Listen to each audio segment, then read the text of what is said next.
Hey there, this is Sam from Other Side Gaming, and welcome to our 1 year, 10th episode spectacular! Now, why is this so special? Well, about a year ago, I started making videos, and more specifically, this series. So today, we're talking about Zelda 2, The Adventure of Link. Now, didn't I just do a Zelda episode like 6 episodes ago? I'm proud to present to you one of Nintendo's greatest accomplishments, The Legend of Zelda: Ocarina of Time. Well, yeah, I did, but I don't really care. I love this game. So, with that, how about we jump right into it?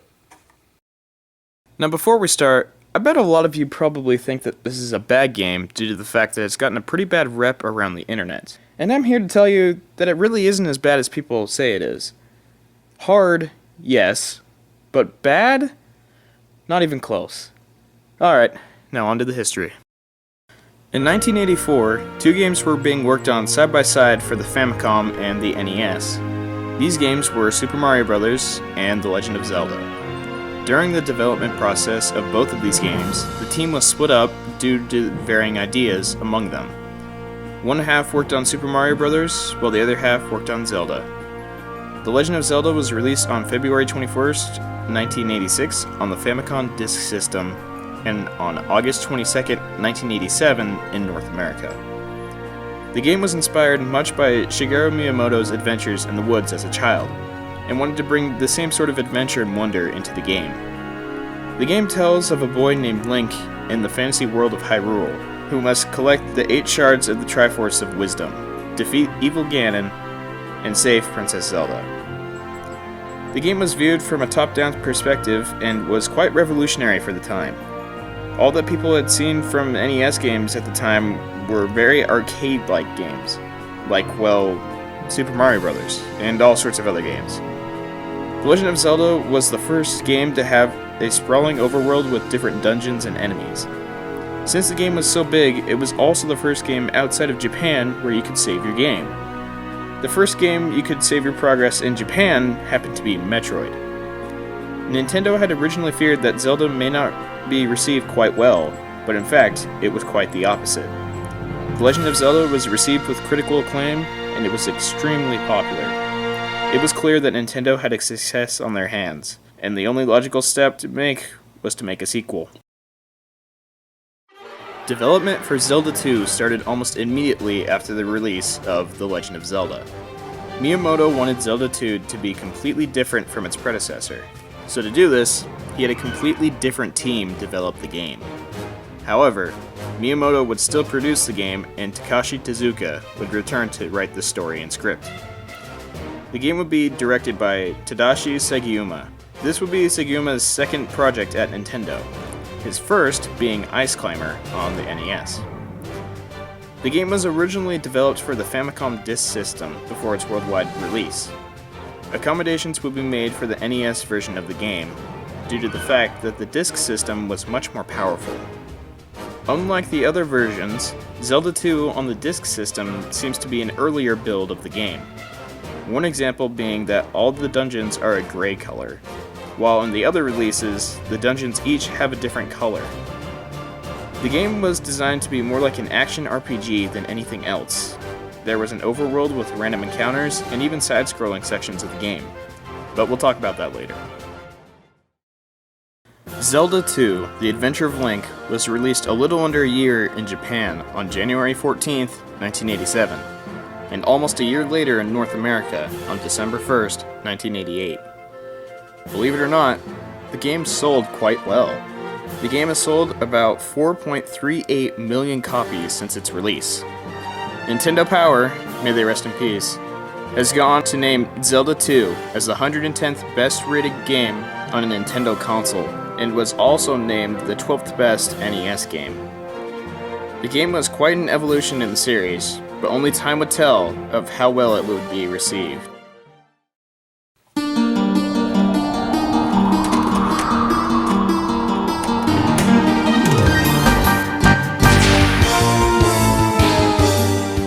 Our story begins several years after the first game. Link is now a teenager and notices a strange mark on the back of his left hand. It just so happens to be the Triforce. Link then seeks help from Princess Zelda's caretaker, Impa. After seeing the mark on Link's hand, Impa responds immediately by taking Link to the North Castle, where a door has been magically sealed for centuries. Impa presses Link's hand on the door, which opens to a room with a sleeping maiden. Impa then tells Link that this is Princess Zelda. No, not the princess you just saved, a different Zelda. See, this is the actual Legend of Zelda. A long time ago in Hyrule, the Triforce had been hidden away by the king. However, when the king died, Zelda's brother wished to seek out the Triforce. The only other person who knew about the Triforce's location was Zelda, so her brother tried to force her into telling him. However, when she would not speak, her brother's friend, who was a wizard, casted an extremely powerful spell to kill her out of anger. The spell was so powerful that it put Princess Zelda into a deep sleep, and it even killed the wizard himself.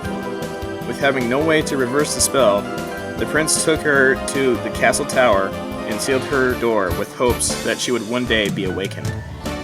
He declared from that day on that every princess in the kingdom would be named Zelda, in remembrance of the tragedy. And that is the actual Legend of Zelda.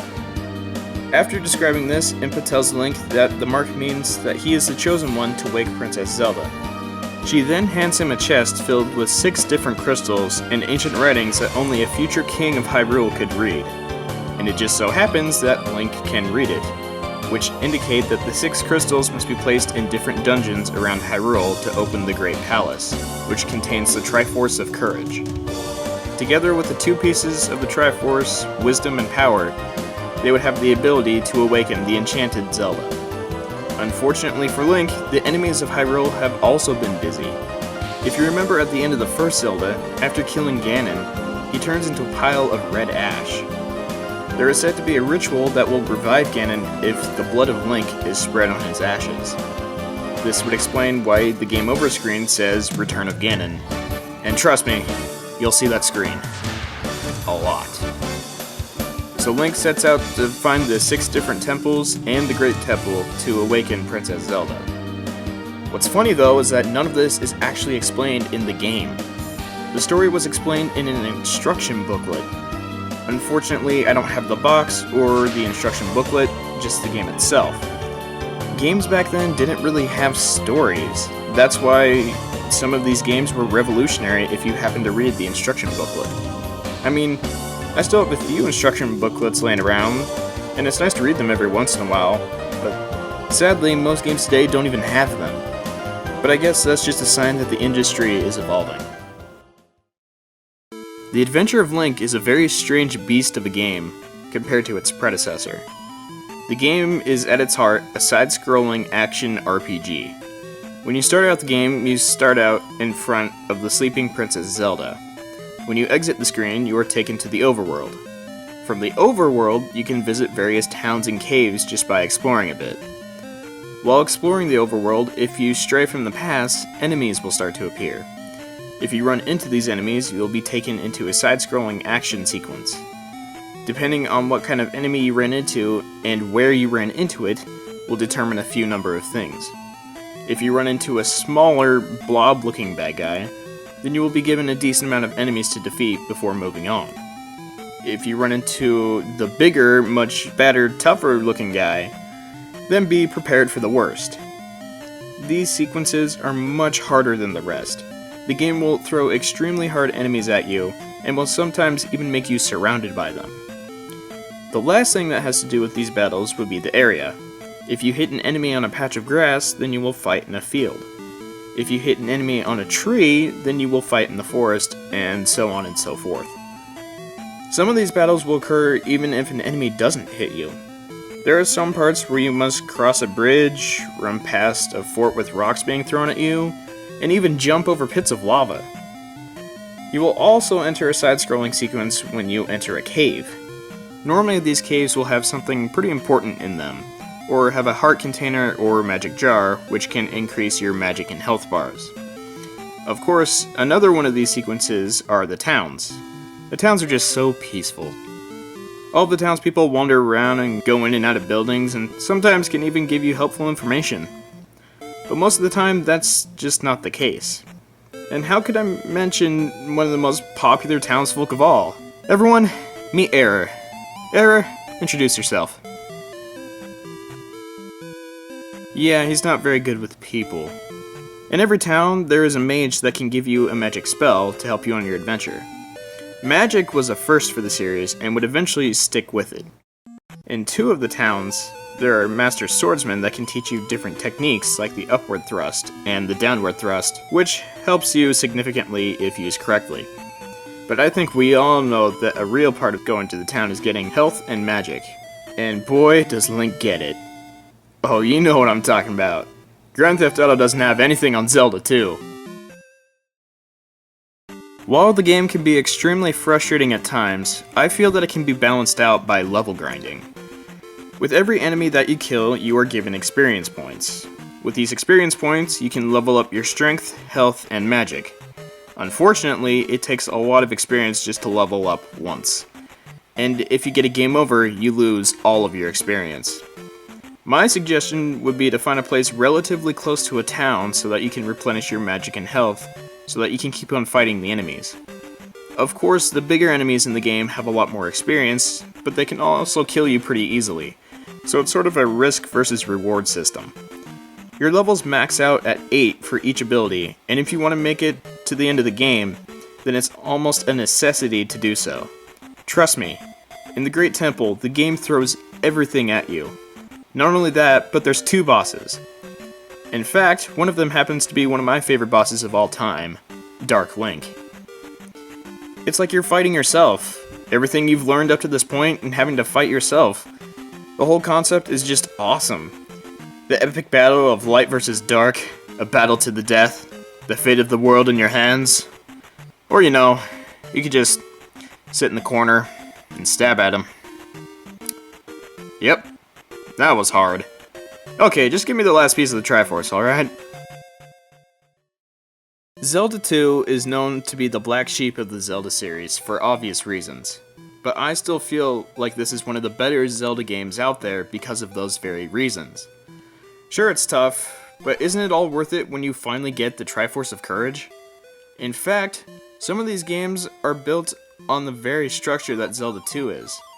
For example, you all know the game Dark Souls, yes? Well, let's take a look about what makes it a good game. Of course, the sound and art style are pretty great, but let's break it down to the gameplay. A great combat system with battles that are extremely hard or extremely easy? Well, that sounds familiar. Extreme difficulty? Man, does that ring a bell. Leveling up by using experience obtained by enemies? Look, I'm sure you get the point. If you can execute it right, some games can be really difficult, but also very good at the same time. And that's how I feel about Zelda 2. Another game that I know that is almost the exact same as Zelda 2 is Super Adventure Island 2 on the Super Nintendo. Unlike the other games in the series, Super Adventure Island 2 is the only Adventure Island game that lets you use a sword and armor. The rest are just simple platformers.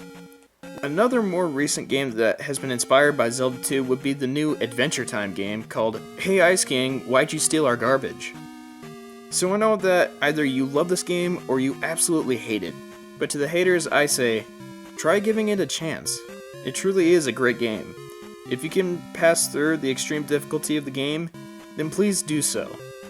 If you do, I can guarantee a great gaming experience, even if it is mixed with a little blood, sweat, and tears. Now you all know why I love this game so much. And if you like it too, then that's great.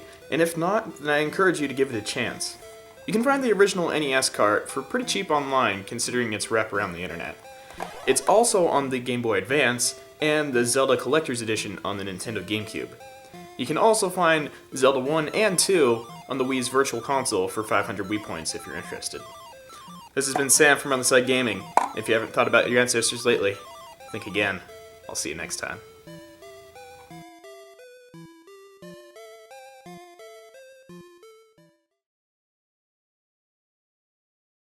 Metal Gear? That's a pretty weird name.